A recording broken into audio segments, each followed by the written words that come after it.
जय श्री कृष्ण। हूँ शोभना। आज આપણે બનાવશું મટર પનીર મસાલા। એના માટે આપણે જોશે પનીર, મટર, ઓનિયન, ચીલી, ગાર્લિક, ટમેટા અને સૂકો મસાલો। સૂકા મસાલાની અંદર છે લાલ મરચું, હળદર, મીઠું, ગરમ મસાલો।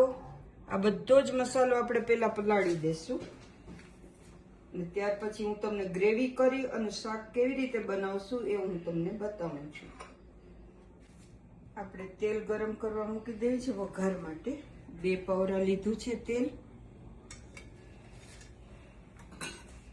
આપણે હવે બનાવશું આની પ્યુરી। પહેલા કરશું ડુંગળી અને લસણ અને મરચું, ત્યાર પછી આપણે કરશું ટમેટાને અલગથી પ્યુરી। આપણી ગ્રેવી જો તૈયાર થઈ ગઈ છે, આવી રીતના બનાવવાની। હવે આપણે પહેલા કરશું આનો વઘાર। આપણી ગ્રેવી થઈ ગઈ તૈયાર, એટલે હવે આનો આપણે પહેલા વઘાર કરી દઈશું। એટલે ધીમા તાપે સતરાય ત્યાં સુધીમાં આપણે ટમેટાની ગ્રેવી કરી લઈશું અને આમાં આપણે નાખશું જીરું।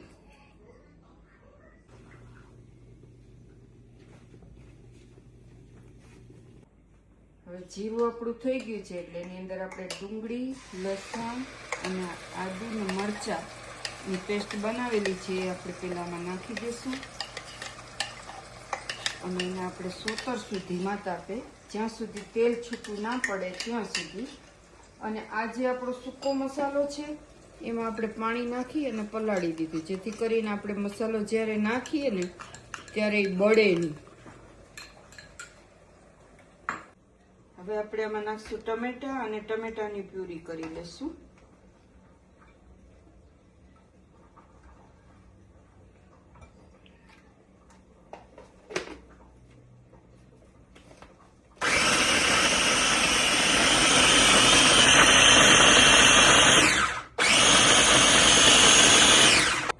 હવે આપણી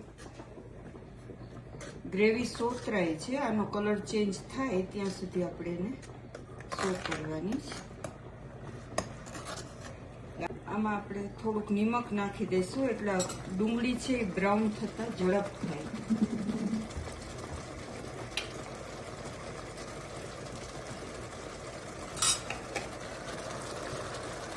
હવે આપણી જે ડુંગળી, લસણ, આદુ મરચાની પેસ્ટ છે એનો કલર ચેન્જ થઈ ગયો। હવે એની અંદર આપણે પેલા નાખશું આ પલાળેલા મસાલા અને મસાલાને એને પેલા આની સાથે સોતળી નાખશું એટલે એની સ્મેલ સરસ મજાની બેસી જાય। ત્યાર પછી આપણે નાખશું અંદર 1 ચમચી જેટલું દહીં।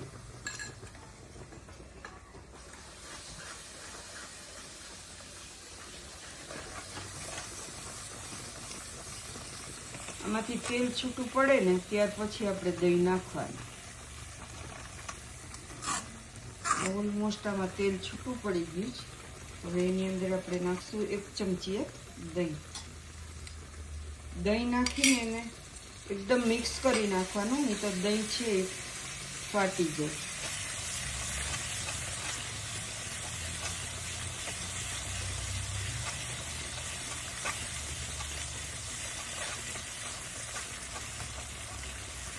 હવે આની અંદર આપણે નાખશું ટમેટાની પ્યુરી અને પ્યુરી નાખી અને પાછું એને સાતરવા દેશું। તેલ છૂટું પડે ત્યાર પછી આગળની પ્રોસેસ તમે જોઈ શકશો।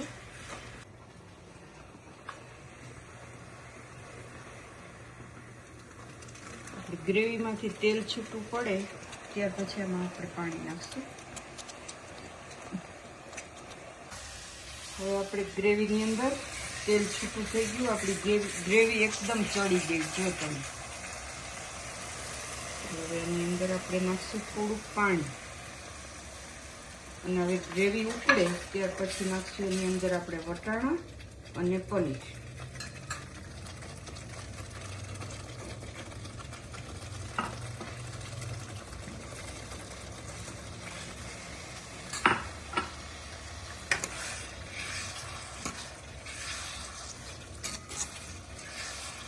હવે આપણું ઓલમોસ્ટ શાક થઈ ગયું છે રેડી, જમવા માટે તૈયાર।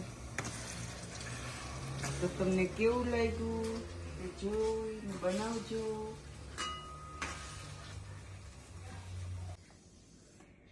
આપણું પનીર મટરનું શાક રેડી થઈ ગયું છે. તો ચાલો જમવા માટે. પરોઠા સાથે તળેલા મરચાં, ડુંગળી મસ્ત મજાનું લાગે છે. તો ચાલો જમવા. આજની રેસીપી અહીંની આપણે પૂરી થાય છે. અને હવે નેક્સ્ટ વિડીયોમાં આપણે મળશું ફરી નવા વિડીયા સાથે, નવી રેસીપી સાથે. મારી રેસીપી તમને ગમી હોય તો લાઈક કરજો, શેર કરજો અને સબસ્ક્રાઈબ કરજો.